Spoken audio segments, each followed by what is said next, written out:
Assalamualaikum warahmatullahi wabarakatuh. Innal hamdalillah nahmaduhu wa nasta'inuhu wa nastaghfiruh. Wa na'udzu billahi min shururi anfusina wa sayyiati a'malina.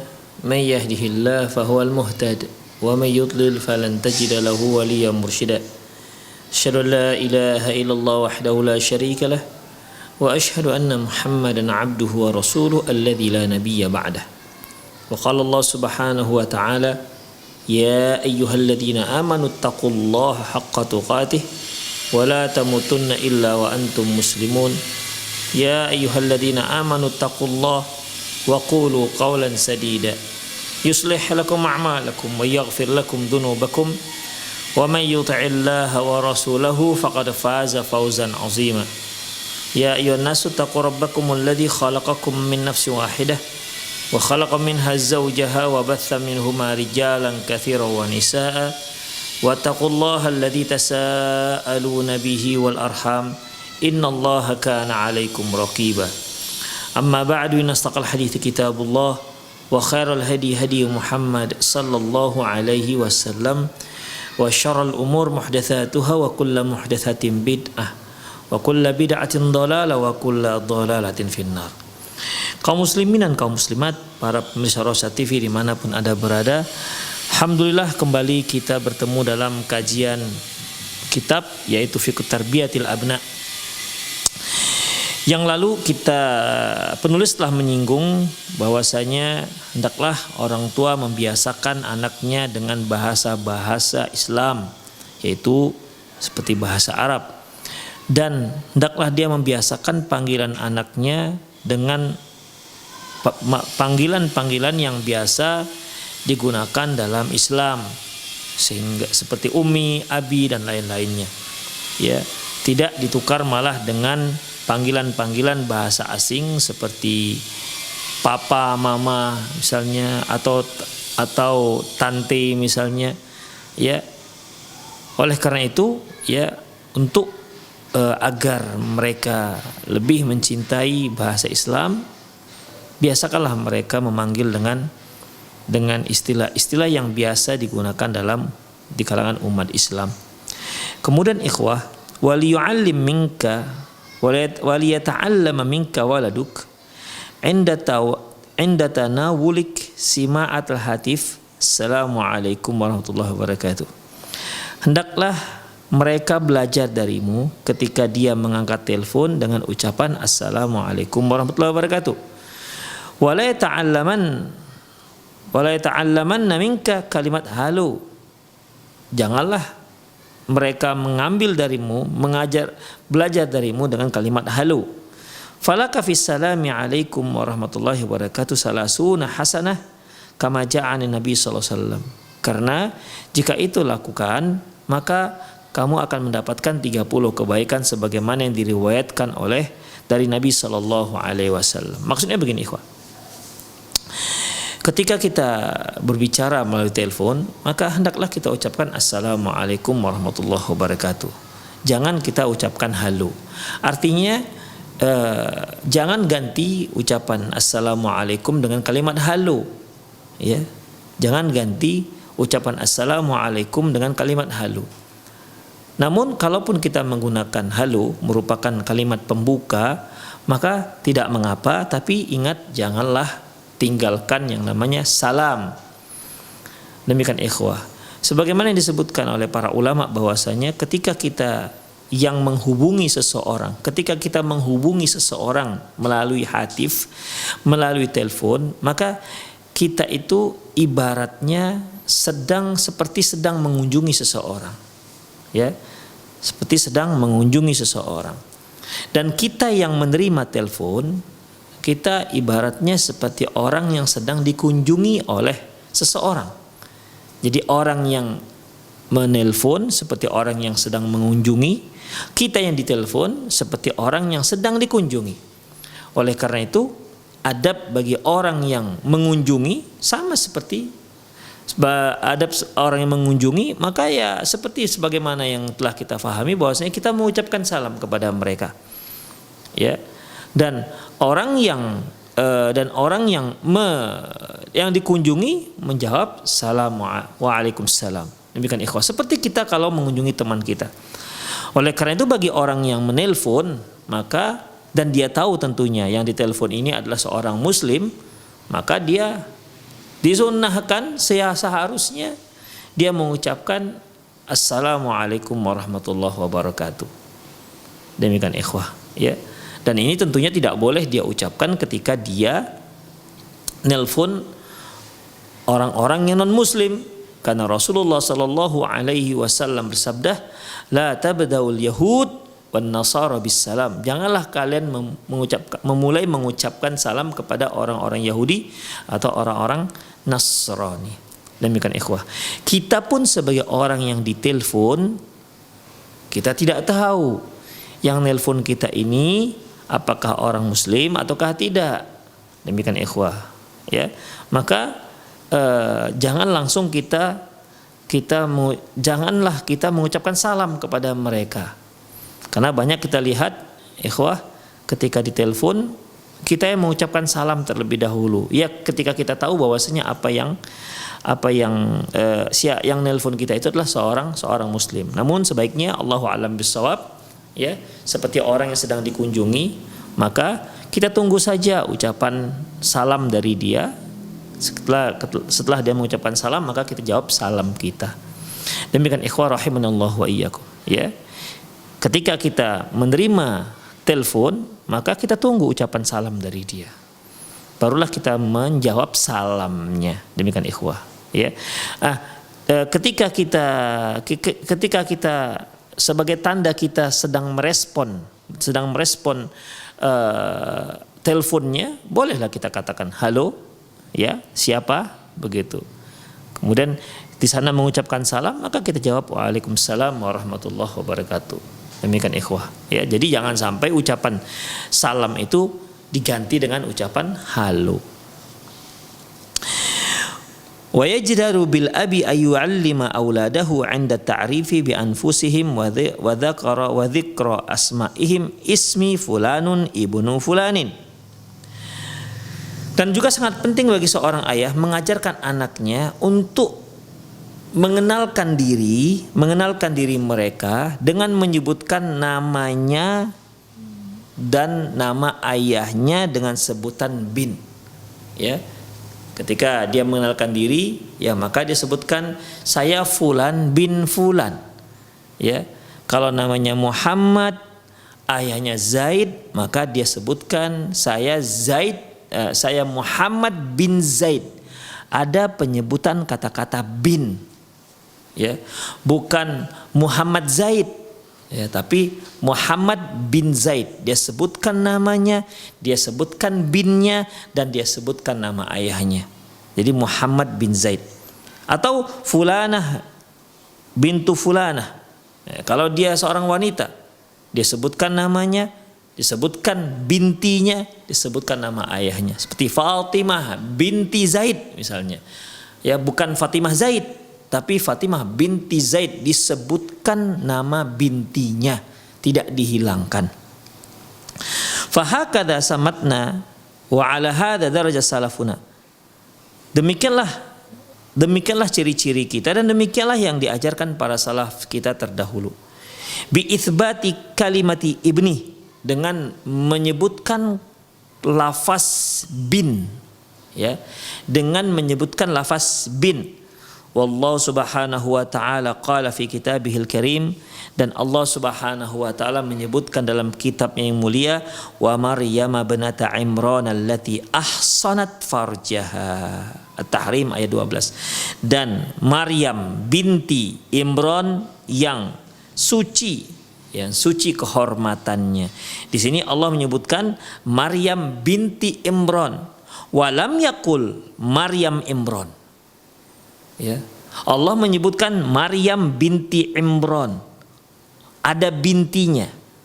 Allah tidak menyebutkan Maryam Imran, tapi Maryam binti Imran, tetap menyebutkan kalimat bintinya.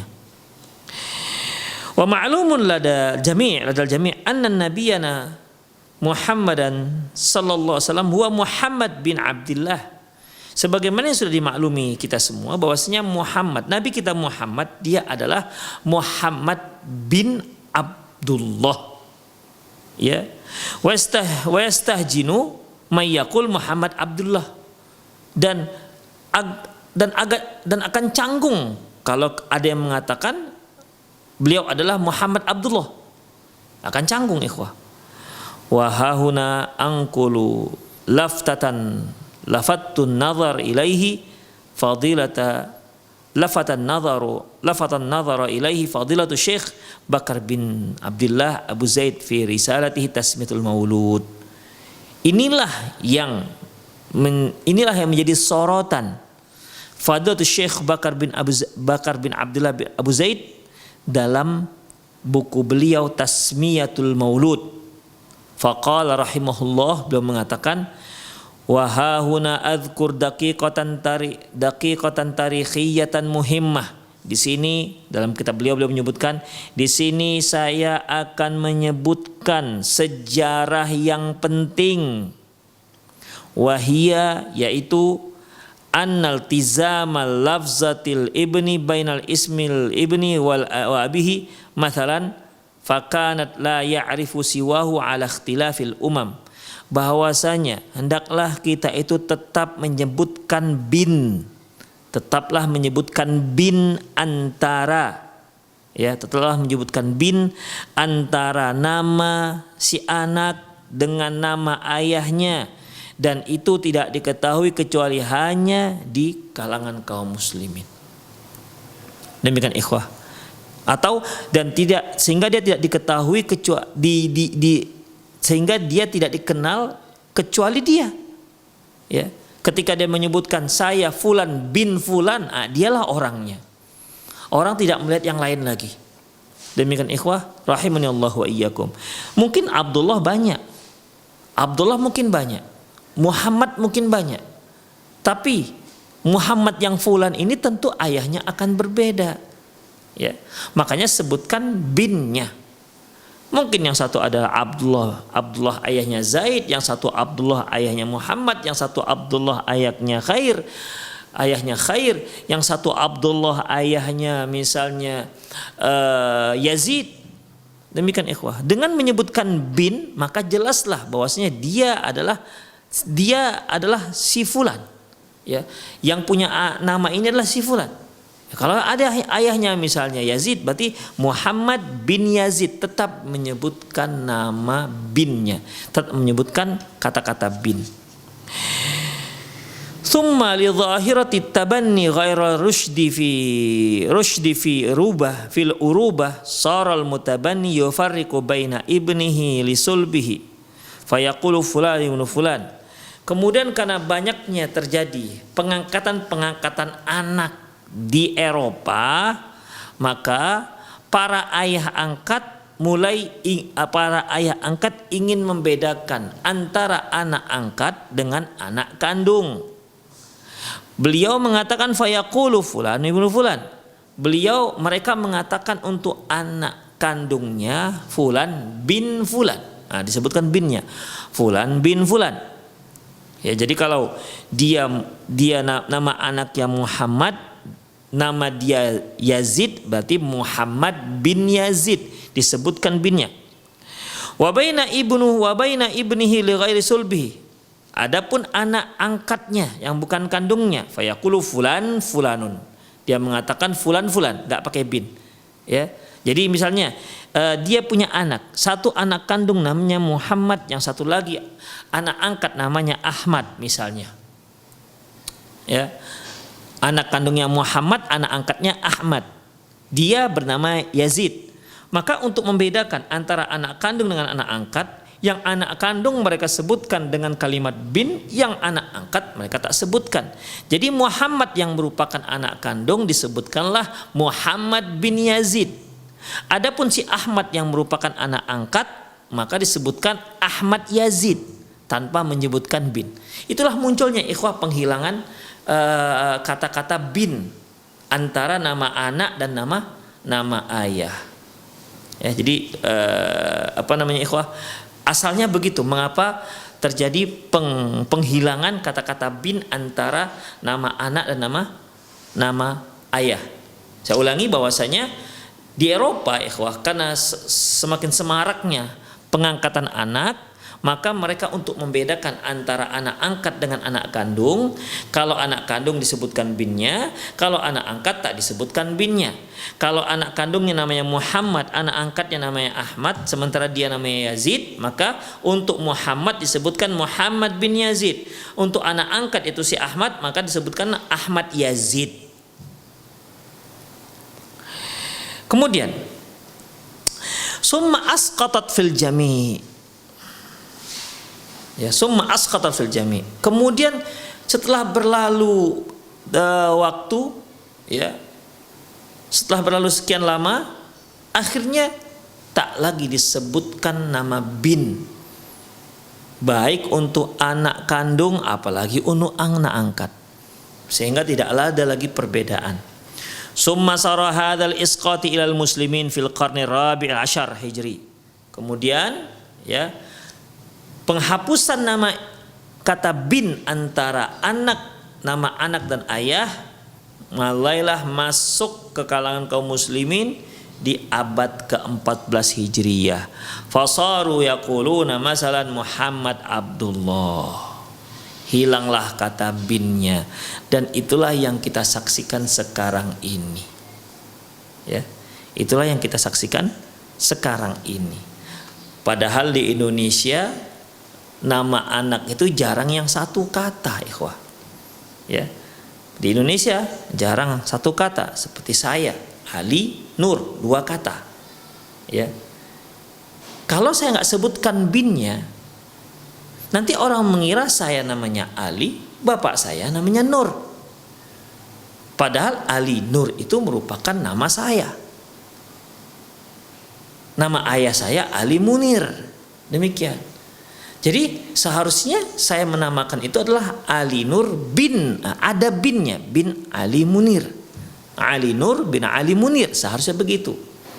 Tapi karena sudah tak dipakai lagi kata-kata bin, maka orang menyebutkan Ali Nur Ali Munir. Demikian. Dari kacau ini sebenarnya nama ayahnya siapa sebenarnya? Demikian, ikhwah rahimanallah wa iyyakum. Ya, ini sebenarnya suatu hal yang memang sangat penting untuk kita perbaiki, ikhwah. Makanya sekarang kalau mau pergi-pergi ke Saudi Arabia terutama, haruslah 3 suku kata. Yang mereka inginkan sebenarnya 3 suku kata itu, kata pertama anak, nama anak, kata kedua merupakan ayah, nama ayah, kata ketiga adalah kakeknya. Itu yang sebenarnya mereka inginkan. Tetapi kan kita di dalam nama-nama yang ada di Indonesia ini, itu jarang sekali mereka yang memiliki nama hanya 1 kata. Umumnya 2 kata atau lebih. Demikian, ikhwah. Sangat jarang yang memiliki nama misalnya Sarah titik, atau Muhammad titik, atau Yazid titik, Ali titik. Enggak, biasanya ada 2 kata atau 3 kata. Demikian, ikhwah rahimanallah wa iyyakum. Oleh karena itu sudah selayaknya kita kembalikan ini sebagaimana yang Allah Subhanahu wa taala sebutkan ketika Allah menyebutkan nama anak dan nama ayah, selalu menyebutkan bin, binti.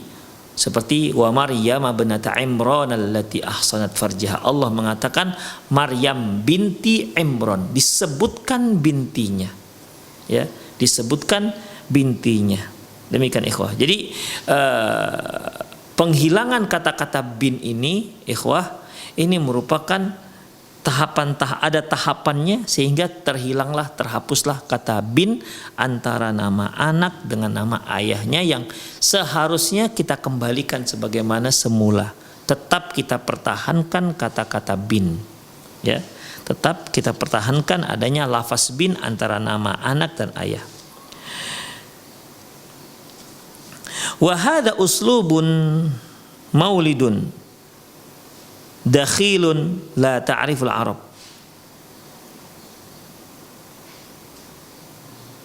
Wa hadza uslubun muwalladun dakhilun la ta'riful Arab. Penyebutan nama anak dan ayah tanpa menyebutkan kata-kata bin di antara dua nama tersebut merupakan sesuatu yang masuk ke dalam istilah-istilah orang Arab, di mana orang Arab sendiri tidak mengetahui ya penyebutan identitas tanpa menyebutkan kata-kata bin. Wala yuqirruhu lisaniha, bahkan lisan Arab sendiri tidak bisa menerima ya. Fala mahallahu minal i'rab indahum, bahkan tidak bisa di-i'rab juga, artinya tidak sesuai dengan kaidah bahasa Arab. Tidak sesuai juga dengan kaidah bahasa Arab. Jadi penghilangan kata-kata bin antara nama anak dan nama ayah ini jelas sesuatu yang mulai masuk ke dalam kalangan orang-orang Arab yang sebenarnya tidak bisa diterima dalam lisan Arab dan bahkan tidak bisa diterima dari sisi kaedah bahasa Arab. Wahal sami'at dunya fi man yadhkur nasabun Nabi Islam fayaqulu Muhammad Abdullah. Wahal sami'at dunya fi man yudhkar nasaban Nabi Islam fayaqulu Muhammad Abdullah. Apakah kamu mendengar dunia? Ya, apakah kamu mendengar dari dunia bahwasanya ada yang mengatakan nasabnya Rasulullah adalah Muhammad Abdullah? Walau qalaha qailun lahujina wa adab wa uddib, lahujina wa uddib. Seandainya ada yang mengatakan Rasulullah adalah Muhammad Abdullah, tentu orang ini perlu diluruskan adabnya. Walimadza na'dilu an liqtida'i wa huwa ahda tariqan wa a'dala sabilan wa aqwam qilan wa aqwamu qilan. Lantas mengapa kita menyimpang dari apa yang seharusnya, menyimpang dari apa yang harusnya kita ikuti, padahal apa yang sudah ada itu merupakan lebih lurus ya, lebih adil dan lebih baik dalam pengucapannya, yaitu penyebutan bin antara nama ayah dan nama anak. Wanzur ila hadzal isqati kaifa kana da'iyatu istibah 'inda ishtirakil ismi baina dzukur wal inas. Anda lihat juga bagaimana jika dihilangkan kata-kata bin atau binti ya, di mana kita tidak bisa membedakan jika satu nama itu digunakan oleh perempuan atau laki-laki. Misal Asma wa Kharijah, seperti kata-kata Asma dan Kharijah. Artinya di kalangan bahasa Arab, orang Arab Asma ini bisa jadi diberikan nama untuk perempuan atau nama untuk laki-laki. Demikian juga Kharijah. Fala yatabayyanu 'alal waraqi illa bi dzikri waslatin nasab ibnun fulan atau bintu fulan, dan tidak akan diketahui dari penulisan di atas kertas kecuali dengan menyebutkan binnya atau bintinya. Ya, binnya atau bintinya. Jadi kalau dia Asma binti fulan, berarti ini Asma ini perempuan. Kalau dia Asma bin fulan, berarti diketahui bahwasanya dia itu adalah laki-laki. Demikian Kharijah. Jika tertulis Kharijah binti fulan, jelaslah dia adalah perempuan. Tapi kalau dia Kharijah bin fulan, berarti dia laki-laki. Jadi kalimat bin atau binti ini sangat besar fungsinya untuk menentukan identitas seseorang. Demikian ikhwah rahimanallah wa iyyakum.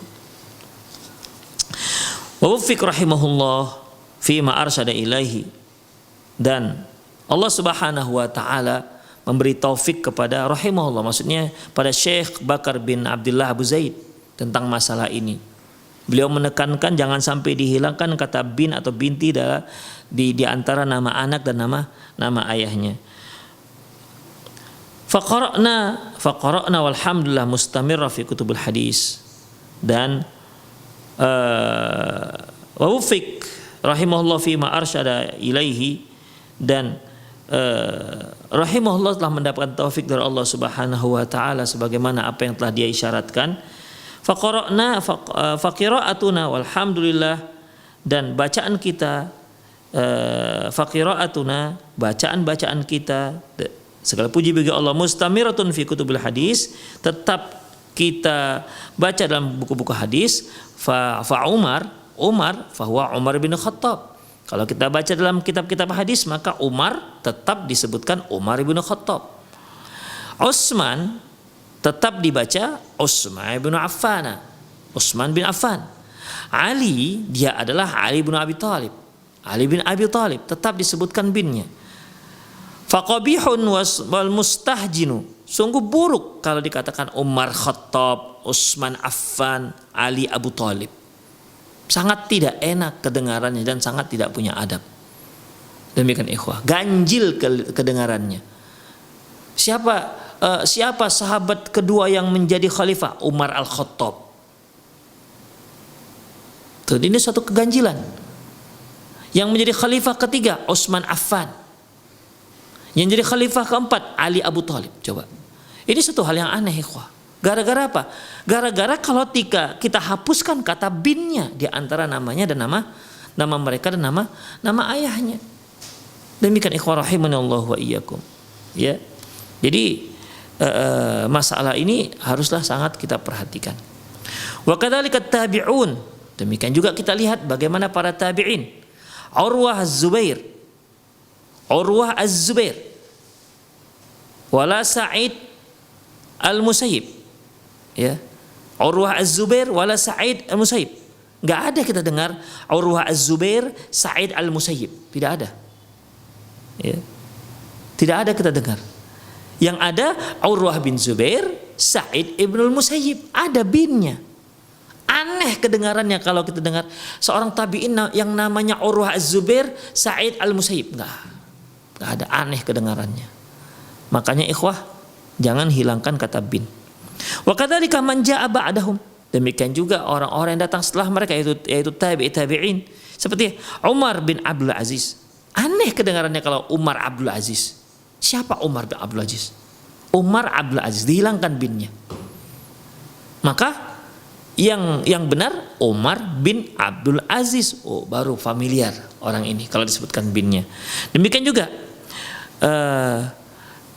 juga Malik bin Anas, Imam Malik maksudnya, Malik bin Anas, bukan Malik Anas. Imam Malik Anas, apa Imam Malik Anas? Demikian ikhwah, dengan menyebutkan bin barulah terlihat biasa. Itu sangat enak kedengarannya dan tidak ganjil. Malik bin Anas, sahabat Rasulullah SAW yang bernama Anas. Anak Anas, ayahnya Malik. Lucu kedengarannya kalau kita sebutkan beliau Anas Malik berkata Anas Malik. Apa yang dikatakan Anas Malik? Tapi kalau disebutkan Anas bin Malik baru suatu hal yang sangat familiar kita dengar. Demikian juga Malik bin Anas yaitu Imam Malik. Kalau disebutkan dia adalah Malik Anas. Apa Malik Anas? Demikian. Ketika disebutkan binnya Malik bin Anas barulah terdengar familiar di telinga kita, yaitu seorang imam Malik bin Anas. Wan nisa'u kadzalik, demikian juga wanita. La yuqalu Aisyah Abu Bakar. Tak ada yang menyebutkan Aisyah Abu Bakar. Walakin yuqal, tapi dikatakan Aisyah bintu Abu Bakar. Aisyah binti Abu Bakar. Barulah orang biasa mendengarnya. Tapi kalau disebut-sebut dia adalah Aisyah Abu Bakar. Siapa Aisyah Abu Bakar? Tanpa menyebutkan binti. Wala yuqalu Zainab Jahshin. Dan juga tak ada yang menyebutkan Zainab Jahshin. Siapa Zainab Jahshin? Bal yuqal, tapi dikatakan Zainab bintu Jahshin. Barulah ini adalah sahabiah jalilah yang sudah terbiasa kita dengar di telinga kita. Telinga kita familiar mendengarkan nama ini. Zainab binti Jahshin. Ya. Aisyah binti Abi Bakar, masya Allah, terdengar biasa. Oh, dia adalah istri Rasulullah Sallallahu Alaihi Wasallam yang paling beliau cintai. Demikian ikhwah. Hadihi hiya sunnatul muslimin. Begitulah ketentuan, aturan, sunnah kaum muslimin fil asma'i, dalam penyebutan nama-nama. Amma ahlul kufri, Adapun orang-orang kafir, mereka menyebutkan Mikhail Gorbachev, artinya Michael Gorbachev. Bagi mereka ini satu hal yang biasa, nggak ada binnya. Atau Jimmy Carter, ya, Gorbachev ini kan pemimpinan presiden Rusia pada waktu itu, ya, presiden Uni Soviet, Mikhail Gorbachev. Nah, bagi mereka nggak ada pakai bin-binnya. Jimmy Carter, nah, tidak ada pakai bin-binnya. Demikian juga, atau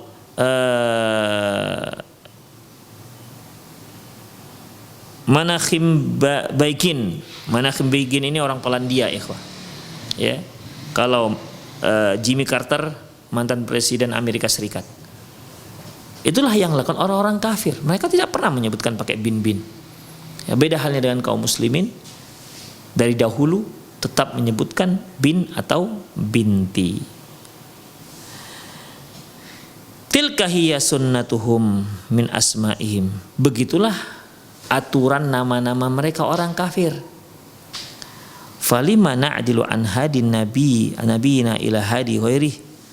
Lantas mengapa kita berpaling dari petunjuk Nabi, malah mengikuti petunjuk selain Islam?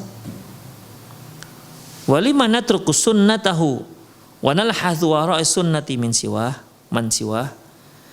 Kenapa kita meninggalkan sunnah beliau sallallahu alaihi wasallam dan malah mengikuti sunnah selain Islam, selain beliau? Jazakallahu khairan Syekh, ya, Mustafa Adawi mengingatkan kita, dan memang masalah ini sudah sangat membudaya sekali di kalangan kaum muslimin. Ya, bahkan bukan hanya di Indonesia, mungkin di Indonesia sejak dulu, ya. Di negeri-negeri Arab pun sudah mulai tidak menyebutkan kata-kata binti, tidak menyebutkan kata-kata bin antara nama anak dan nama ayahnya. Seharusnya tentunya kita harus kembalikan penyebutan nama-nama, penyebutan identitas nama sebagaimana yang disebutkan dalam Al-Quran dan Sunnah Rasulullah Sallallahu Alaihi Wasallam, sehingga identitas seseorang itu lebih jelas dan lebih nyata. Bahkan dengan penyebutan itu kita bisa membedakan apakah dia seorang yang male atau seorang yang laki-laki, ataukah dia seorang perempuan. Demikian ikhwah. Jadi marilah kita semarakkan lagi penyebutan bin dan binti di penyebutan nama anak kita. Demikian ikhwah rahimanallahu wa iyyakum, ya. Baik, itulah dia sunnah Rasulullah SAW yang jelas disebutkan dalam Al-Quran dan juga sudah sangat masyhur, ya, sudah sangat masyhur berlaku di kalangan kaum muslimin, yaitu dengan penyebutan binti atau bin. Selanjutnya ikhwah rahimanallahu wa iyyakum, wal abna'u wal libas. Sekarang kita masuk pada pakaian anak-anak. Wa yambaghi ayyah tamma bilibasil abna'i wal banat. Hendaklah orang tua itu benar-benar memperhatikan pakaian anak laki-lakinya dan pakaian anak perempuannya. Walitura'a fiha al-a'mar wal ajsam muddal iftitani bihim. Hendaklah benar-benar memperhatikan pakaian yang layak, yang pantas untuk mereka, sesuai dengan usia, sesuai dengan bentuk badan, dan sejauh mana, ya, penampilan mereka. Fayambagi alla yakuna thawb mimma yakhtassul kuffar wal fisqah bilubsihi. Janganlah dia memakaikan anaknya pakaian-pakaian yang memang pakaian tersebut spesial, menjadi ciri khusus untuk orang kafir dan untuk orang-orang fasik. Jangan dia pakaikan pakaian tersebut. Bahkan ikhwah, walaupun pakaian orang kafir tersebut memang benar-benar menutup aurat, tetap nggak dibolehkan walaupun dia menutup aurat, jika pakaian tersebut adalah pakaian yang memang sudah dikenal sebagai ciri khas mereka, ciri khas orang kafir. Seperti misalnya, mungkin para pemirsa pernah melihat bagaimana pendeta-pendeta Buddha itu berpakaian, yang laki-laki yang botak, ya, dengan cara memakai pakaian warna kuning kunyit itu, ya, warna kuning kunyit, kemudian dia selempangkan di bahunya, kemudian ada bagian kain bawahnya. Maka bagi seorang laki-laki, apa yang cara memakai pakaian orang pendeta Buddha itu, ikhwah, ya, itu sudah menutup aurat. Itu sudah menutup aurat. Tetapi karena itu adalah pakaian ciri khas orang Buddha, pendeta lagi, maka kita nggak boleh memakainya. Walaupun dia menutup aurat. Ingat, walaupun dia menutup aurat, maka kita tidak boleh meniru pakaian tersebut. Ya. Jadi setiap pakaian yang merupakan ciri khas orang kafir, ciri khas kafir tertentu, maka kita sebagai seorang muslim nggak boleh mengenakannya, walaupun pakaian tersebut menutup aurat, walaupun pakaian tersebut lebar, walaupun pakaian tersebut tidak transparan. Ada satu hal yang tidak memenuhi syaratnya, yaitu itu merupakan ciri khas pakaian orang kafir. Demikian. Ikhwah rahimanallahu. Adapun kalau pakaian tersebut tidak menjadi ciri khas orang kafir, asalnya dari orang kafir tapi sudah tidak menjadi ciri khas orang kafir, maka masih dibolehkan. Seperti bantalun misalnya, orang Arab bilang bantalun, orang Inggris bilang pant, ya. Ya, pakaian celana yang dipakai kaum muslimin di Indonesia, yang ada resletingnya, yang ada kantong kiri kanannya, yang ada kantong belakangnya. Ya, ini sebenarnya tidak dikenal di kalangan kaum muslimin. Orang Arab tak ada memakai pakaian yang seperti ini. Tapi karena pakaian ini sudah biasa dipakai oleh kaum muslimin dan celana ini tidak menjadi ciri khas orang kafir, maka jika dia memenuhi syarat seperti dia lebar, tidak transparan, tidak sempit, maka dibolehkan memakainya. Ya, dibolehkan memakainya karena tidak lagi menunjukkan ciri khas orang kafir. Demikian. Atau seperti kemeja misalnya, ya, kemeja tidak dikenal awalnya di kalangan orang Arab, di kalangan kaum muslimin tidak dikenal yang namanya kemeja. Kaum muslimin mengenal awalnya itu pakaian Arab, orang-orang Arab seperti gamis, ya, top, ya, itu yang dikenal. Kemeja nggak ada. Tapi karena kemeja ini sudah banyak dipakai oleh kalangan kaum muslimin, tidak menjadi ciri khas orang kafir, maka sudah tidak mengapa dipakai. Ya, tidak mengapa lagi untuk dipakai. Demikian ikhwah rahimanallahu wa iyyakum. Jas misalnya, jas. Ya, jas ini kan dari Eropa, ikhwah. Ya, jas ini berasal dari Eropa. Tapi karena jas ini tidak lagi menjadi ciri khas orang kafir, maka sudah boleh dipakai. Oleh karena itu, salah satu syarat untuk mengenakan pakaian, ya, di samping harus menutup aurat, kemudian dia tidak boleh sempit dan juga tidak boleh transparan, dia juga tidak boleh, ya, tidak boleh menjadi ciri khas orang kafir atau orang fasik. Ya. Menjadi ciri khas orang kafir atau orang fasik. Demikian ikhwah rahimanallahu wa iyyakum. Nah, demikian. Apa contohnya orang fasik? Apa ya kira-kira ya? Ciri khas yang biasanya pakaian tersebut yang dipakai oleh orang fasik. Dia lebar misalnya, fadfadah dan tidak transparan misalnya, ya, menutup aurat, tapi itu merupakan ciri pakaian yang biasa dipakai oleh orang fasik. Apa ya contohnya ya?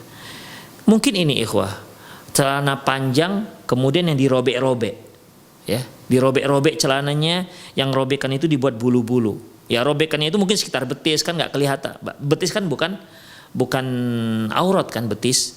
Nah, ini kan orang fasik, orang soleh nggak ada pakai ini. Ya, orang soleh nggak ada yang pakai ini. Ikhwah rahimanallahu wa iyyakum. Demikian.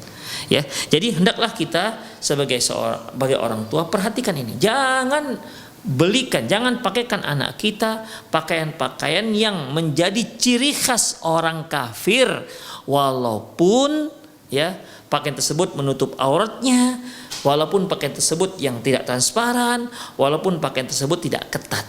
Tapi ada satu syarat yang tidak terpenuhi, yaitu pakaian tersebut menjadi ciri khas orang kafir. Sehingga kalau dikatakan, oh kamu pakaian orang ini, langsung orang sudah langsung terbayang bahwasanya itu adalah ciri khas orang kafir. Ingat ikhwah ya, orang kafir tertentu, agama tertentu. Adapun kalau dia masalah budaya, beda lagi ikhwah. Seperti kalau ada seorang yang memakai pakaian adat tertentu. Nah, itu beda antara satu suku yang lain dengan suku yang lain. Dan ini bukan perbedaan agama. Yang kita maksud adalah jelas ini adalah pakaian orang Yahudi misalnya. Jelas ini adalah pakaian orang Buddha. Jelas ini adalah pakaian orang Hindu misalnya. Bisa yang sudah menjadi ciri khas agama-agama tertentu. Demikian ikhwah rahimanallahu wa iyyakum. Wa yambagi alla yudhhirul aurat. Tentunya enggak bolehlah kita memberikan anak kita pakaian-pakaian yang menampakkan aurat. Wa yujassiduha bi tariqati taba'athu 'ala syarri wal fasad, atau yang sempit sehingga memperlihatkan lekuk-lekuk auratnya. Yang itu bisa menimbulkan kejahatan dan kerusakan. Ya kalau seorang wanita, kemudian orang tuanya memakaikan pakaiannya jilbab tapi sempit, demikian, pakai kaos tertutup si auratnya tapi sempit sehingga memperlihatkan lekuk dadanya, memperlihatkan lekuk pinggulnya. Ini tentunya ikhwah walaupun auratnya tertutup tapi tidak memenuhi penutupan aurat. Di antaranya yaitu harus lebar, harus fadfadah. Demikian ikhwah, ya. Summa inna min ahli ilmi may yakrah libas as-sibyan al-harir, diumumin nahi Nabi SAW. Kemudian di antara para ulama ada yang tidak menyukai anak-anak dipakaikan pakaian sutra berdasarkan keumuman larangan Nabi SAW anil hariri, yaitu keumuman Nabi SAW, hadis Nabi SAW yang melarang anak laki-laki memakai pakaian sutra. Idh qala fi dhahabil harir, karena beliau mengatakan tentang masalah emas dan sutra, hadani haramun ala dzukuri ummati hillun li inasihim. Dua hal ini yaitu pakaian sutra dan emas ini haram untuk laki-laki umatku dan halal untuk wanita-wanita umatku. Demikian ikhwah. Jadi kalau kita punya anak laki-laki, banyak para ulama mengatakan haram hukumnya, ya, tidak boleh dipakaikan pakaian sutra walaupun dia belum mukallaf, walaupun dia belum terbebani hukum. Demikian. Atau dipakaikan cincin. Terkadang kan kita ikhwah ada anak baru lahir, ya, anak yang baru lahir, kemudian mungkin paman si anak ini, pamannya atau bibi datang dengan senang gembira karena ada bayi yang baru lahir, keponakan yang baru lahir, sehingga bibi dan pamannya memakaikan cincin emas ke jari si bayi yang laki-laki. Ini tidak dibolehkan oleh para ulama. Karena apa? Karena keumuman sabda Nabi SAW, hadani haramun ala dzukuri ummati hillun li inasihim.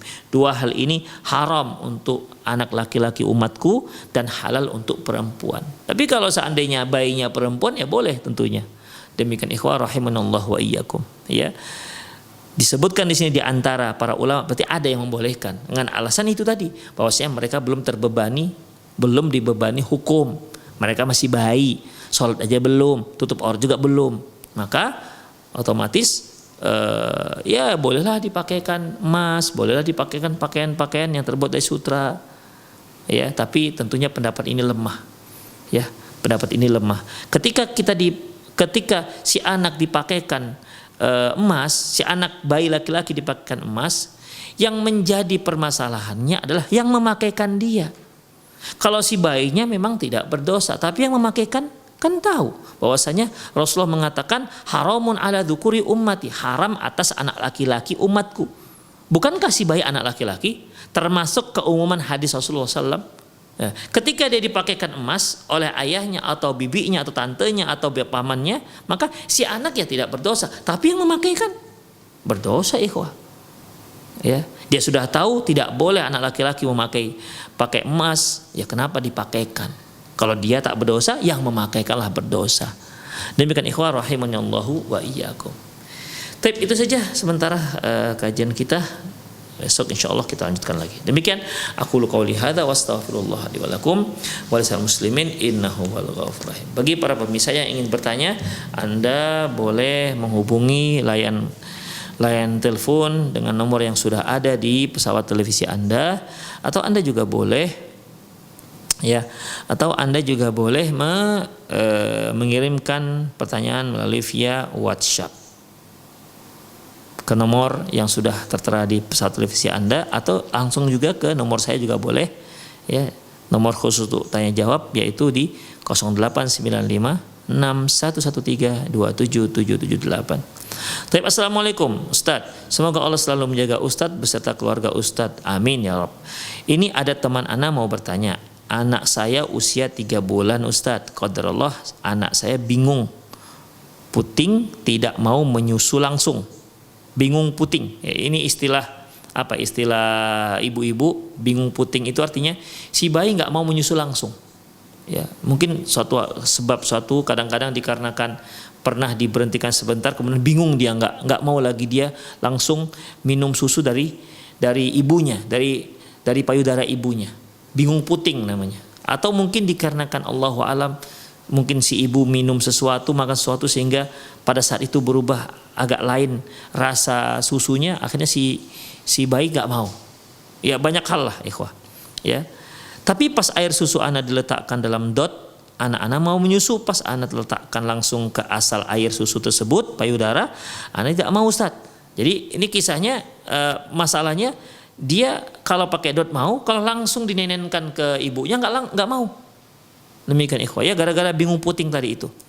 Anda pernah mendengar hadis Rasulullah SAW, jika ibu tidak mau menyusui tanpa alasan dicabit payudaranya dengan cabitan ular. Lebih kurang begitu Ustaz. Apakah ini termasuk udzur syar'i Ustaz, atau apa yang harus Anda lakukan? Ikhwah rahimallahu wa iyyakum, dalam masalah ini tentunya ini termasuk udzur syar'i ya, termasuk udzur syar'i. Ya intinya anti seorang ibu ya berusaha tetap menyusukan anaknya. Kalau memang dia sudah tidak mau ya boleh digunakan cara yang lain. Kan ada alat perahnya itu, alat perahnya ya, kemudian disusukan, anak tak menyusu. Walaupun memang beda pengaruh secara fisikologinya, fisikisnya, anak yang menyusu langsung dari ibunya atau dengan anak yang minum dengan ASI ibunya yang sudah diperas, tentu akan berbeda secara kedekatan jiwa. Namun ikhwah rahimallahu wa iyyakum ya, qadarullah terkadang suatu hal kejadian, kadang ada ibu yang memang dikarenakan satu hal sehingga ketika dia mau menyusui kemudian terhenti dikarenakan satu hal, mungkin dikarenakan sakit lah ya, ketika COVID kemarin kadang-kadang dikarenakan COVID lah misalnya kan ya, dia sehingga si ibu dipisahkan dari bayinya misalnya, mau tidak mau dengan cara diperah, tapi setelah itu dia bingung puting, tidak mau lagi menyusu langsung dari ibunya, tapi masih mau dengan melalui dot dengan ASI ibunya ya. Insya Allah ini termasuk udzur syar'i ya, udzur syar'i ya, tentunya innamal a'malu binniyah, sungguhnya amalan itu disertai dengan niat. Ibu yang mengalami masalah seperti ini insya Allah tidak mengapa, karena memang niatnya bukan tidak mau menyusukan langsung anaknya. Allahu a'lam bissawab.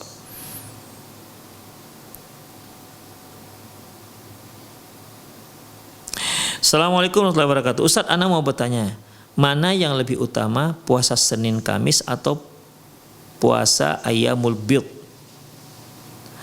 Ikhwah rahimanallahu wa iyyakum, sebenarnya kita harus ketahui antara puasa Bid dengan puasa Senin Kamis. Puasa Senin Kamis itu ikhwah adalah seperti hari Kamis misalnya. Itu adalah puasa siam yang ghairu maksud bidzatihi, yang ibadah yang bukan itu inti dasarnya, yaitu terkait dengan nama hari Kamisnya. Mengapa demikian? Karena Rasulullah SAW mengatakan bahwasanya amalan kebaikan seorang anak Adam itu diangkat di hari Kamis. Ya, diangkat di hari Kamis. Maka beliau katakan, dan aku suka di saat amalan kebaikan diangkat kepada Allah itu, di saat itu aku sedang berpuasa. Jadi kalau dia sedang berpuasa bid, sedang puasa kebetulan hari Kamis itu termasuk yang 13, 14, 15, maka dia sudah termasuk. Yang penting di saat hari Kamis, di saat itu dia sedang berpuasa. Puasa apapun dia. ya, puasa apapun dia. Demikian ikhwah rahimanallah wa iyyakum. Jadi enggak bisa kita katakan mana yang lebih afdal. Seperti begini ikhwah. Kita masuk masjid. Setelah adzan kita masuk masjid. Mana yang lebih afdal? Kita salat tahiyat masjid ataukah kita salat qobliyah? Jawabannya tidak bisa dijawab. Mengapa demikian? Karena salat tahiyat masjid itu yaitu salat al-ibadah al-maqsud bi ghairi dzatiha. Yaitu ibadah yang maksudnya bukan sholatnya, bukan nama sholatnya tertentu, tapi adalah yang penting dia sholat sebelum dia duduk. Makanya Rasulullah mengatakan, idza dakhala ahadakumul masjid fala yajlisanna hatta yarka' raka'atin. Apabila kalian masuk masjid, maka janganlah dia duduk sampai dia sholat 2 rakaat. Jadi yang penting ketika dia masuk masjid, sebelum dia sholatlah 2 rakaat. Apapun jenis sholatnya, sholat qobliyah kah? Intinya jangan dia duduk sebelum dia sholat. Demikian ikhwah rahimanallah wa iyyakum. Jadi kalau dia sholat langsung, sholat qobliyah zuhur misalnya, ya sudah, itu sudah termasuk tahiyat masjidnya. Karena yang dikatakan tahiyat masjid lah sebagai penghormatan untuk masjid. Demikian ikhwah rahimanallah, wallahu a'lam bishawab. Assalamualaikum warahmatullahi wabarakatuh. Ustaz, Anda mau bertanya, apa maksudnya menjaga takbiratul ula bersama imam? Yang dimaksud dengan menjaga takbiratul ula bersama imam, maksudnya ini bukan takbiratul ula, takbiratul ihram bersama imam. Artinya dia sudah berada di saf ketika imam mengucapkan Allahu Akbar di takbiratul ihram. Demikian, dia sudah berada di saf. Ya, dia mendengar ucapan Allahu Akbar, ucapan takbiratul ihram imam. Jadi bukanlah dia orang yang masbuk. Dia masuk, imam sedang membaca Al-Fatihah. Dia masuk, imam sedang ruku. Berarti dia tidak bersama imam ketika imam mengucapkan takbiratul ihram. Allahu a'lam bishawab, ya. Yang disebut dengan dia menjaga takbiratul ula bersama imam, yaitu di saat imam mengucapkan takbiratul ihramnya, memulai sholatnya, ya, dia sudah berada di saf bersama kaum muslimin yang lainnya. Ini maksudnya takbiratul ihram. Sebagaimana sabda Rasulullah SAW, miftahus salatit tahur, kunci sholat itu adalah bersuci. Tahrimuhut takbir, pengharamannya takbir, itu disebut dengan takbiratul ihram. Artinya ketika seorang itu mengucapkan takbiratul ihram, maka diharamkan semua aktivitas kecuali aktivitas salat. Sebelum dia takbiratul ihram, dia masih boleh makan, dia masih boleh menjahit, dia masih boleh berolahraga, ya. Namun setelah dia memulai salat dengan ucapan Allahu Akbar takbiratul ihram, maka semua ucapan, semua kegiatan diharamkan, tidak dibenarkan kecuali ucapan dan gerakan-gerakan salat. Itu disebut dengan tahrimuhut takbir wa tahliluhu at-taslim, dan penghalalannya salam. Jadi begitu dia mengucapkan assalamualaikum warahmatullah, maka kembali dibolehkan aktivitas yang tadinya nggak dibolehkan. Tadinya dia tidak boleh makan. Ketika takbiratul ihram, tadinya dia boleh makan. Ketika dia mengucapkan Allahu Akbar takbiratul ihram masuk salat, maka dia sudah nggak boleh makan. Ketika dia mengucapkan assalamualaikum warahmatullah, maka dia sudah boleh makan. Demikian ikhwah. Jadi intinya bahwasanya yang dikatakan takbiratul ihram yaitu dia sudah bersama dengan imam ketika imam mengucapkan takbiratul ihram. Allahu a'lam bishawab.